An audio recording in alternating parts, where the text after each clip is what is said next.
O Jonathan Edwards, ele não foi líder de ninguém aqui, ele viveu no século XVIII, né? Ele já faleceu há muito tempo, já está na glória com o Senhor.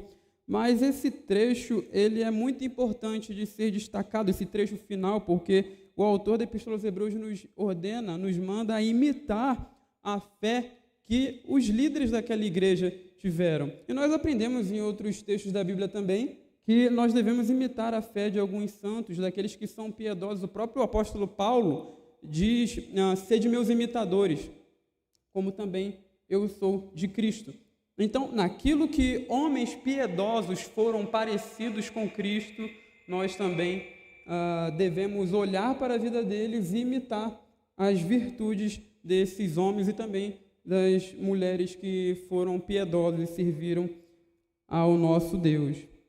O próprio seminarista Samuel leu aqui aquele texto de Hebreus 11, um texto que é conhecido como a Galeria da Fé, onde o autor de Hebreus traz vários exemplos de homens e também de mulheres de Deus que deram bom testemunho, mostraram bom testemunho da sua fé, e são exemplos a serem imitados. Então, o nosso estudo de hoje, ele se divide em 5 partes.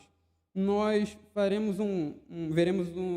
a vida de Jonathan Edwards, né, e faremos aqui um panorama geral da vida dele. E nós dividimos o estudo em 5 partes. Nós veremos primeiramente o início da sua vida, né, seus primeiros anos, da sua infância até a sua fase adulta. Depois nós veremos o seu pastorado na cidade de Northampton. E, em terceiro lugar, o Grande Despertamento, um evento muito conhecido na igreja, né, um avivamento que aconteceu no século XVIII. Em quarto lugar, a fase da sua vida em que ele foi um missionário em Stockbridge. E, em quinto lugar, a sua presidência em Princeton. Então, em primeiro lugar, nós veremos aí, como eu falei, seus primeiros anos de vida, da sua infância até a idade adulta. Então, Jonathan Edwards, ele nasceu em 1703 e ele era filho de Timothy Edwards e de Esther Edwards. E ele era o filho único entre 10 mulheres. Os seus pais tinham 11 filhos, né? São bastante crianças, né, dentro de casa.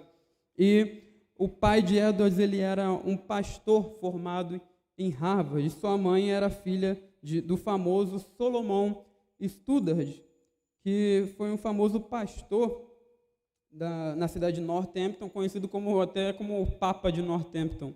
E Edwards, ele mostrava desde a sua infância uma inteligência extraordinária. E o seu pai, desde quando ele era menino, começou a prepará-lo para o ministério pastoral. Isso é bem interessante de ser destacado, porque pelo menos eu vejo que isso é raro, né? Pais preparando os seus filhos para exercer o ministério pastoral. Normalmente nós vemos os pais incentivando os filhos a serem engenheiros, a fazerem direito e outras áreas, né, fora do campo eclesiástico. Mas isso era bem comum entre os puritanos, né? Os pais incentivarem os filhos a serem ministros da palavra de Deus, porque eles viam uma certa honra nisso. Então, o pai de Edwards, ele começou a preparar o seu filho desde a infância para exercer o ministério pastoral, e ele fazia isso usando a própria Escritura, a Bíblia. Ele ensinava a Edwards teologia através do breve catecismo de Westminster, que é próprio para as crianças, e também ensinava a teologia reformada a Edwards. Contudo, meus irmãos, Edwards, ele não se converteu nesses primeiros anos da sua vida, nessa fase, né? Nós vemos que, mesmo nascendo em um lar piedoso, uma pessoa pode permanecer durante um tempo de sua vida sem ir a Cristo. Não é porque os pais são crentes e ensinam a criança a palavra de Deus que necessariamente aquela criança se converte na infância. Jonathan Edwards se converteu posteriormente, né? Os frutos do ensino da dedicação do seu pai foram vistos depois na sua idade adulta, mas nesse momento da sua vida ele não se converteu a Cristo, ele não foi a Cristo. Ele, com 13 anos, foi matriculado pelo seu pai numa escola que depois ficou conhecida como a Faculdade de Yale. E em 1720, ele foi agraciado, né, com uma mente brilhante, Deus deu a ele. Ele se formou como o melhor aluno da sua turma. E com 17 anos, ele foi convertido ao Senhor. E ele relata, enquanto estava lendo o livro de Timóteo, primeira epístola, melhor dizendo, de Timóteo, no capítulo 1, versículo 17, ele escreve ali a experiência que ele teve lendo aquele versículo. E ele diz assim: veio a minha alma como se estivesse espalhando-se nela um entendimento da glória do ser divino. Um novo entendimento totalmente diferente de qualquer coisa que eu já havia experimentado antes. E ele relata mais. Logo, ele passou, né, a ter pensamentos profundos acerca de Deus. E ele diz assim: comecei a ter um novo tipo de percepção e ideias sobre Cristo, sobre a obra redentora e os gloriosos caminhos da salvação por meio dele. Um entendimento interior e agradável sobre essas coisas às vezes vinha ao meu coração, e minha alma foi levada em deleitosas visões e contemplações a respeito delas. Minha mente estava muito empenhada em passar o meu tempo lendo e meditando sobre Cristo, na beleza e excelência de sua pessoa e no amável caminho da salvação, pela livre graça nele. Então, ele relatou isso nos seus primeiros momentos ali, depois que ele foi convertido ao Senhor. E é interessante que, depois que ele terminou o seu trabalho de mestrado, um trabalho que ele deveria entregar na faculdade, ele viajou para Nova York e ele começou a trabalhar numa igreja presbiteriana escocesa.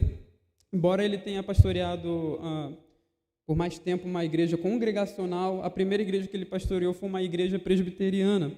E é interessante que foi nesse momento que Edwards começou a escrever as suas famosas 70 resoluções. As resoluções de Jonathan Edwards, elas foram feitas para guiar a sua vida na piedade. As resoluções eram isso. São regras para guiar a conduta de alguém. E no caso específico do Edwards, eram regras para guiar a conduta dele na vida de piedade. Isso não é próprio dele. Era bem comum na época, no século XVIII, e principalmente entre os puritanos, criarem resoluções com este fim, com o fim de administrar a sua vida, sua conduta, a ponto de crescer em piedade.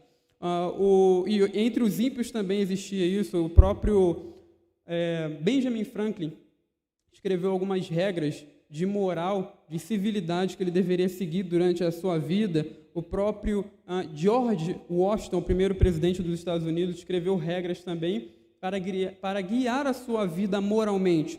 Só que existe uma diferença entre as 70 resoluções de Jonathan Edwards e as resoluções destes outros dois homens. Porque Benjamin Franklin e George Washington, as resoluções que eles criaram eram guias de conduta moral apenas para que eles fossem pessoas boas na sociedade, né, bons cidadãos. Edwards, ele tinha outro objetivo.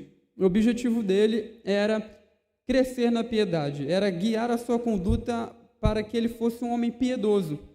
E ele baseava as suas 70 resoluções de acordo com os princípios, com os mandamentos que ele entendia da Escritura. Então, ele criou essas 70 resoluções com esse objetivo. E eu vou ler 5 delas aqui para os irmãos verem o quanto Edwards queria glorificar a Deus através da vida dele. A primeira resolução dele diz assim: Resolvi que farei tudo aquilo que seja para a maior glória de Deus e para o meu próprio bem, proveito e agrado durante todo o tempo de minha peregrinação, sem nunca levar em consideração o tempo que isso exigirá de mim, seja agora ou pela eternidade afora. Resolvi que farei tudo o que sentir ser o meu dever e que traga benefícios para a humanidade em geral, não importando quantas ou quão grandes sejam as dificuldades que venha a enfrentar. Essa é a primeira resolução.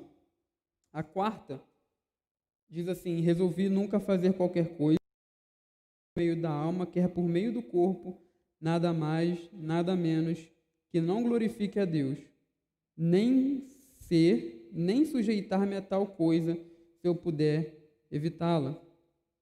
Resolução de número 27. Resolvi nunca omitir nada de livre vontade, a menos que essa omissão traga glória a Deus. Irei, então, com frequência, rever todas as minhas omissões. Então, essas três já basta para a gente ver o quanto o Edwards queria glorificar a Deus através da sua vida. Então, como eu falei, na época que ele começou a pastorear essa igreja presbiteriana escocesa, ele criou essas 70 resoluções, ele começou a escrever um diário. Outra forma de administrar e de olhar e examinar a sua vida piedosa era um diário espiritual. O próprio sogro de Edwards, genro de Edwards, ele tinha um diário, o famoso missionário David Brainerd. Ele tinha um diário espiritual onde ele anotava as suas lutas espirituais, o seu progresso espiritual. E é interessante isso, porque um diário, a gente anota ali o nosso dia, né, como nós, nesse caso, esse diário, né, que tinha um foco para a piedade, nós podemos olhar para aquele diário no outro dia e vermos como nós estávamos naquele dia e avaliarmos se houve progresso espiritual na nossa vida. E nós devemos, não especificamente usar um diário, se usar bom, né, mas não necessariamente usar desse tipo de coisa para avaliarmos a nossa vida de piedade, mas também nós podemos usar de outros métodos. Eu tenho alguns amigos que a gente estava conversando e a gente começou a perceber que alguns deles estavam tendo dificuldade na sua vida de oração com Deus.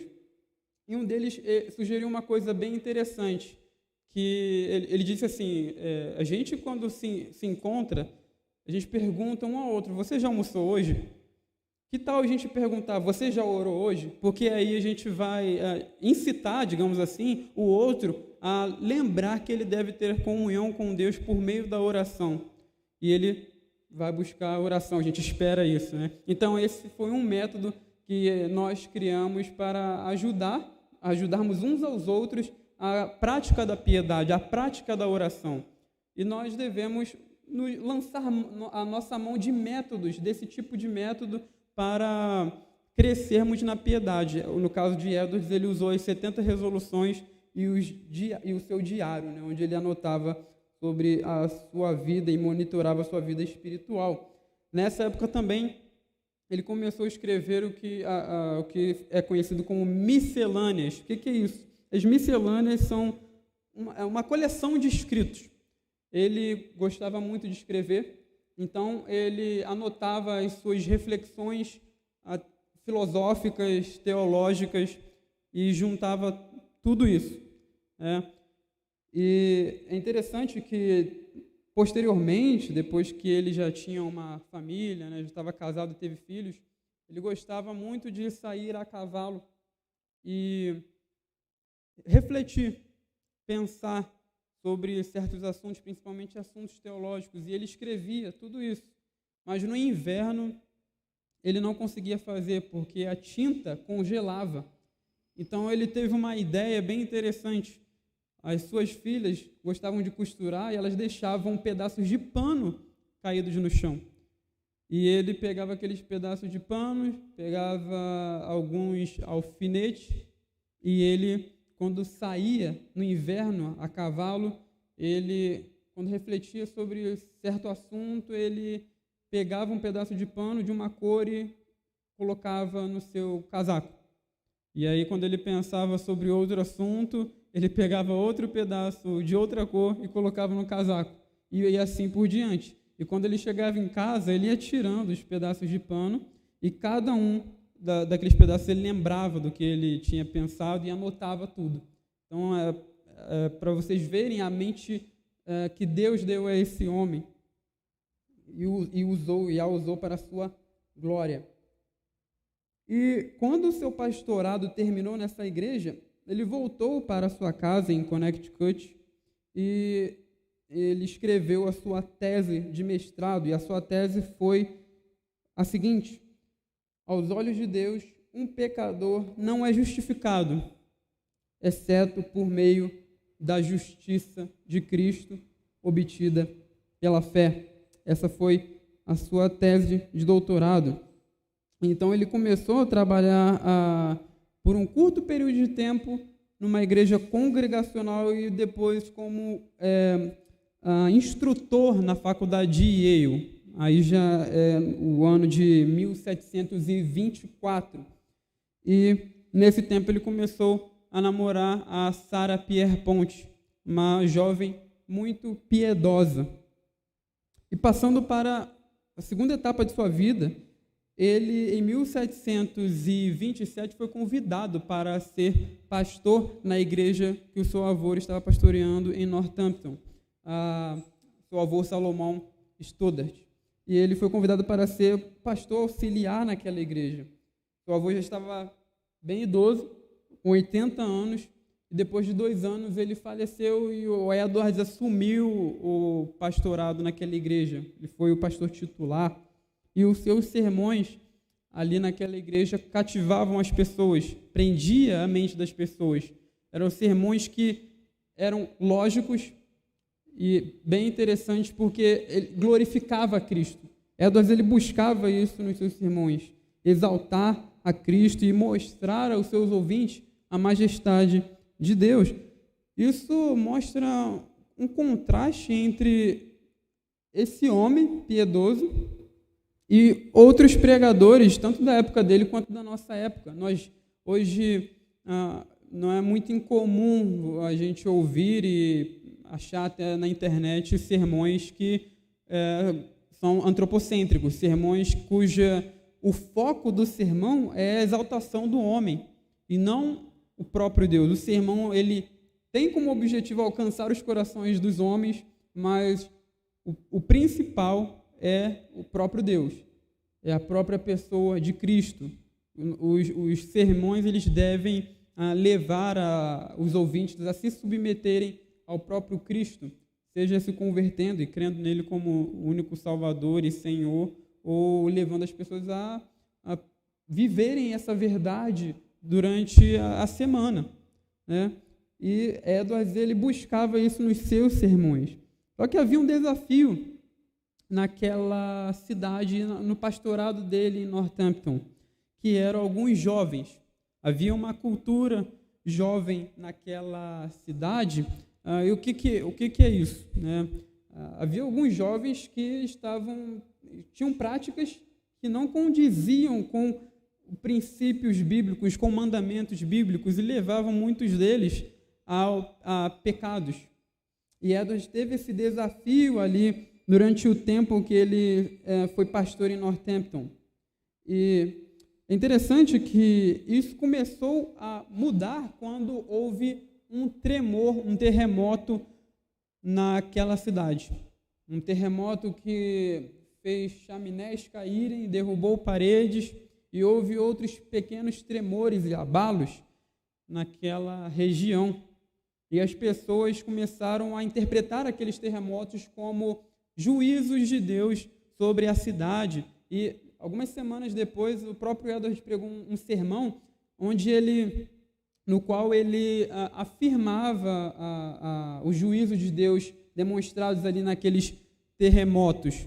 Até porque eles alguns deles aconteceram no domingo, e ele interpretou aquilo como juízo de Deus porque algumas pessoas não estavam guardando o dia do Senhor.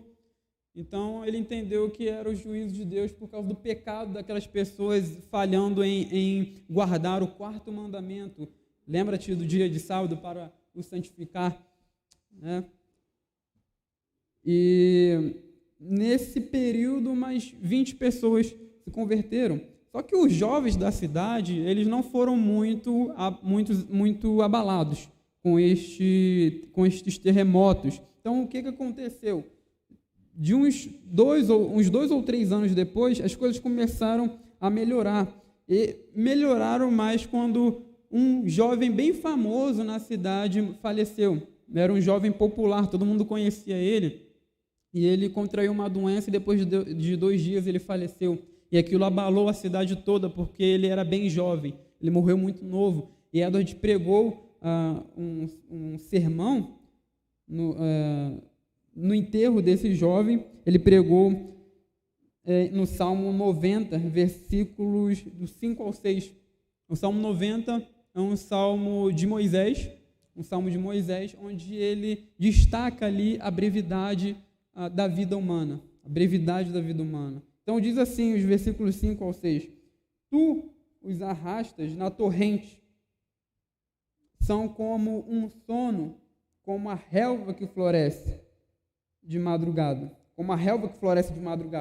de madrugada viceja e floresce, à tarde murcha e seca. Então, Edward pregou um sermão no funeral desse jovem, e ele destacou aqui, ele descreveu a beleza da flor do campo. Ele descreveu a flor do campo que é muito bonita, mas que ao final do dia está seca. E assim também é a beleza da juventude. E ele também falou do quão tola é a pessoa que busca os prazeres passageiros, os prazeres terrenos, e o quão mais sábio é para nós buscarmos Cristo. Quão mais sábio é crer em Cristo, que possui glória e ultrapassa qualquer coisa na terra, em quem podemos ter alegria eterna. E em dezembro de 1734, aconteceu um movimento soberano do Espírito Santo, que foi um avivamento naquela cidade. E isso aconteceu quando Jonathan Edwards começou a pregar uma série de sermões sobre a doutrina da justificação pela fé, e as pessoas começaram a ser tocadas no coração. Começou a haver uma profunda preocupação com o estado da própria alma. As pessoas começaram a se preocupar profundamente com a sua própria alma, com o estado da própria alma delas longe de Cristo. E é interessante que via-se fervor espiritual tomando as pessoas daquela cidade, e pessoas de todas as idades, velhos, adultos e até mesmo crianças, foram convertidas a Cristo naquele período. Estima-se que dentre 1.000 habitantes, 300 pessoas, cerca de 300 pessoas se converteram, professaram a fé em Cristo. E Edwards relata isso, ele diz o seguinte: a cidade parecia estar cheia da presença de Deus. Ela nunca esteve tão cheia de amor, nem tão cheia de alegria. Havia notáveis sinais da presença de Deus em quase todas as casas. Todos estavam concentrados na adoração pública. Então imagina só, a cidade de Jandira, imagina que se isso acontecesse na cidade de Jandira, várias pessoas se convertendo, várias pessoas tendo seus corações tocados, e as pessoas tendo fervor espiritual e preocupação com o seu estado espiritual, pessoas indo a Cristo. Seria muito interessante, e nós devemos rogar a Deus por isso, porque o mesmo Deus que fez isso na época de Jonathan Edwards, na cidade dele, é o mesmo Deus de hoje. Ele pode sim, segundo a soberania dele, fazer tal coisa em nossos dias. Então, nós devemos pedir a Deus para que isso aconteça também em nossos dias. E ele escreveu uma carta, Jonathan Edwards escreveu uma carta relatando esse avivamento. Ele diz assim: naquele momento, nossas reuniões públicas eram belas. A congregação alegrava-se no culto a Deus. todos se concentravam com sinceridade na adoração pública. Cada ouvinte ansiava por beber as palavras do ministro, conforme elas lhe saíam da boca. De tempos em tempos, a assembleia em geral ia às lágrimas enquanto a palavra de Deus era pregada. Alguns chorando de tristeza e angústia, outros de alegria e amor, outros sentindo compaixão e preocupação pela alma de seu próximo. Então, esse foi um pequeno avivamento que teve na cidade de Northampton, mas houve algo ainda maior, que foi o grande despertamento, que começou no ano de 1740 até 1749. O grande despertamento, meus irmãos, ele estava ligado à pregação do evangelista George Whitefield. George Whitefield, ele era um homem que pregava em vários lugares, era um pregador itinerante, nós chamamos de pregador itinerante, e ele um dia foi para as colônias na América, né? E ele foi chamado para pregar na cidade de Edwards, e na própria igreja de Edwards, e ele pregou lá. Ele relata, o próprio Whitefield relata que enquanto ele estava pregando, o próprio Edwards chorou durante toda a pregação. O ministério de Whitefield, ele foi marcado pelo avivamento. Ele era um homem fervoroso, e isso aí não foi algo durante pouco tempo, durante só algum tempo de sua vida. Foi algo que marcou toda a sua vida. Isso é muito incomum. É muito incomum você ver esse tipo de coisa. E no grande despertamento, né, estima-se que por volta de 25 a 50 mil pessoas foram acrescentadas às igrejas, numa população de 300 mil pessoas. E esse despertamento alcançou o seu auge quando Edward pregou o seu famoso sermão Pecadores nas Mãos de um Deus Irado. Talvez alguns de vocês já ouviram falar desse sermão, Pecadores nas Mãos de um Deus Irado. Edwards, ele havia pregado esse sermão na sua própria igreja há pouco tempo, né? Um tempo atrás, mas ele teve poucos efeitos. Mas quando ele pregou novamente esse sermão em Enfield, teve um efeito totalmente diferente. Pessoas foram tomadas de um senso de que elas estavam perdidas sem Cristo. E elas começavam a clamar durante o sermão, a lamentar pelo estado de perdição que elas estavam. Pessoas começaram a se segurar nos bancos, e algumas pessoas, na hora do sermão, ali perguntando a ele como é que elas fariam para que fossem salvas, como elas fariam para ir a Cristo. E ele teve que pedir silêncio àquelas pessoas, ele nem conseguiu terminar de pregar aquele sermão. Tamanho era o clamor, tamanho era o senso, o clamor, o lamento que aquelas pessoas estavam naquele momento do sermão, naquele momento que elas ouviram a palavra de Deus. Só que pessoas, durante o grande despertamento, pessoas ficaram divididas. Alguns defendiam aquele avivamento, aquela ação do Espírito, outras pessoas não acreditavam que aquilo era uma verdadeira obra do Espírito. Então, quando Edward foi chamado numa ocasião para pregar na faculdade de Yale, ele pregou um sermão que depois ficou conhecido como a verdadeira obra do Espírito. E nesse sermão ele apoiou o grande despertamento, ele apoiou esse avivamento. Ele pregou no texto da primeira epístola de João, no capítulo 4, do versículo 1 ao 6, o texto que diz, amados, julgai os espíritos, se procedem de Deus, porque muitos falsos profetas têm saído pelo mundo afora. Todo espírito que confessa que Jesus Cristo veio em carne é de Deus. Aquele que não confessa que Jesus veio em carne não é de Deus. E Edwards, ele destacou 5 pontos, 5 verdades, 5 pontos que mostram uma verdadeira obra do Espírito. 5 marcas que mostram uma verdadeira obra do Espírito. A primeira marca que ele destaca é que uma verdadeira obra do Espírito aumenta a consideração das pessoas por Jesus como Filho de Deus e Salvador do mundo. A segunda marca é que leva as pessoas a saírem de suas corrupções de cobiças em direção à justiça de Deus. Essa é a segunda marca que ele destaca. A terceira marca de uma verdadeira obra do Espírito é que ela aumenta o respeito das pessoas pela Escritura. A quarta marca é que uma verdadeira obra do Espírito firma a mente delas nas verdades da fé revelada.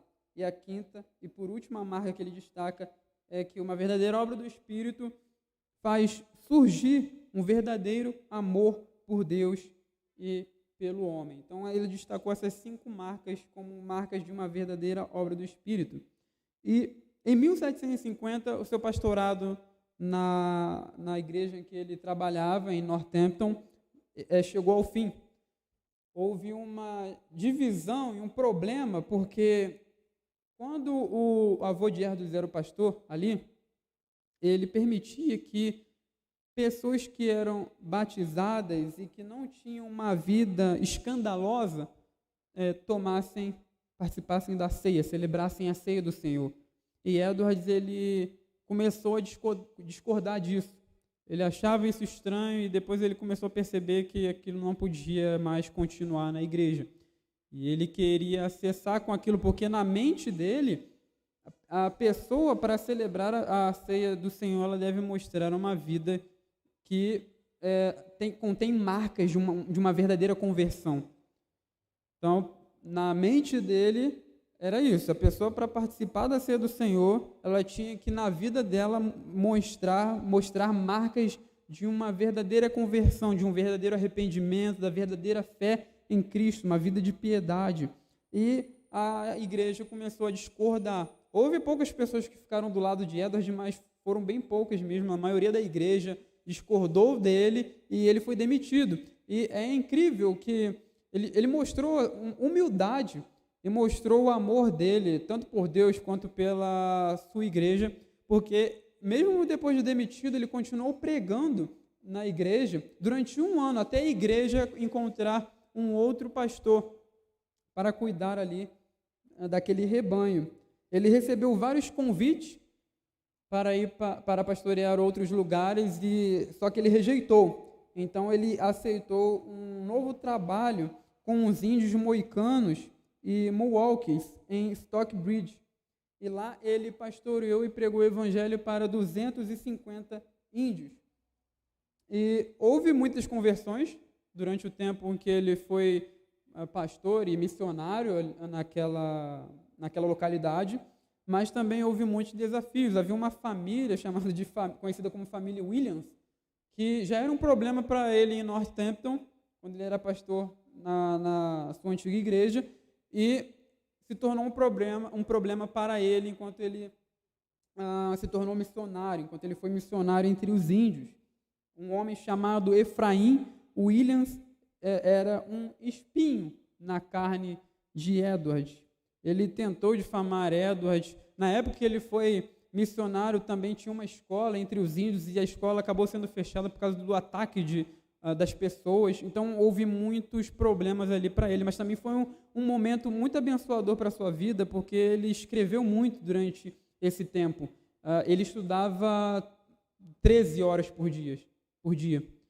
Então, ele tinha mais tempo para escrever e passava muito tempo em estudos. E ele escreveu várias de suas obras nesse momento. Só que, em 1758, ele foi convidado para assumir a presidência da faculdade de Princeton e ele aceitou. Ele foi na frente, sozinho, deixou sua esposa e sua família para acompanharem ele depois, para irem depois. E ele assumiu em 16 de fevereiro de 1758 o cargo de presidente daquela faculdade. Só que no primeiro mês da sua presidência houve algo inesperado, que foi o aparecimento da varíola. E Edwards, com o intuito de encorajar os estudantes e as pessoas a tomarem vacina, né? Vacina não era comum naquela época, e as pessoas estavam com medo, né? Então, ele, para encorajar as pessoas a tomarem vacina, ele foi e tomou a vacina. E ele acabou falecendo por conta de uma infecção. E a sua filha também faleceu por conta disso, por causa de uma infecção por conta da vacina. Ele acabou contraindo uma infecção e morreu no dia 22 de março. E ao lado de suas filhas, que já estavam com ele disse as suas últimas palavras. Ele diz o seguinte: parece-me ser a vontade de Deus que eu cedo as deixe. Por isso, transmitam o meu maior amor à minha querida esposa e digam-lhe que a maravilhosa união que por tanto tempo existiu entre nós teve uma natureza espiritual e, portanto, conforme creio, continuará para sempre. Espero que ela seja apoiada durante esta grande provação e que se submeta alegremente à vontade de Deus. Então, nós vimos aqui um panorama sobre a vida de Jonathan Edwards, desde o seu nascimento até a sua morte. Nós tiramos umas lições, a gente viu lições durante essa exposição da vida dele, nós tiramos algumas lições aqui também no final.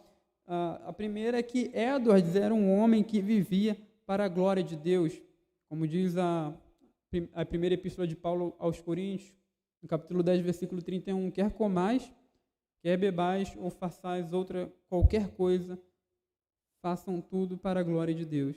E Jonathan Edwards, ele moldou a sua vida, toda a sua vida, com esse objetivo, de buscar a glória de Deus, não somente de glorificar a Deus no sentido de honrá-lo com as suas ações, mas também de se deleitar na glória de Deus.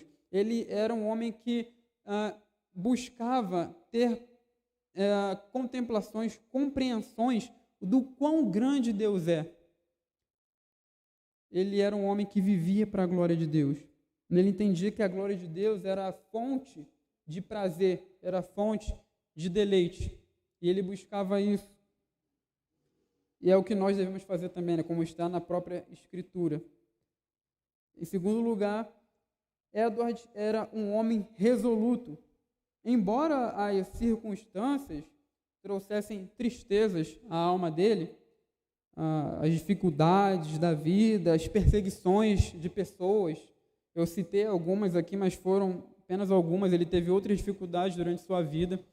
Embora existisse essas dificuldades, essas perseguições na vida dele, ele continuou sendo um homem resoluto. É claro que ele ficava triste, como qualquer um de nós, mas ele era firme em seguir o propósito de viver para a glória de Deus. Ele era firme nisso. E quantas vezes, meus irmãos, nós, por conta de coisas pequenas, nós nos abatemos e às vezes nós nos esfriamos tanto na nossa fé, na nossa vida de piedade, na nossa vida de comunhão com Deus, deixamos de buscar a comunhão com Deus diariamente na leitura da palavra e na oração. É claro que existem situações muito difíceis que levam a isso. Mas, às vezes, as situações que nós passamos não são tão graves assim para a gente ficar abatido, para nós ficarmos abatidos e abandonarmos, assim, esfriarmos com a nossa comunhão com Deus.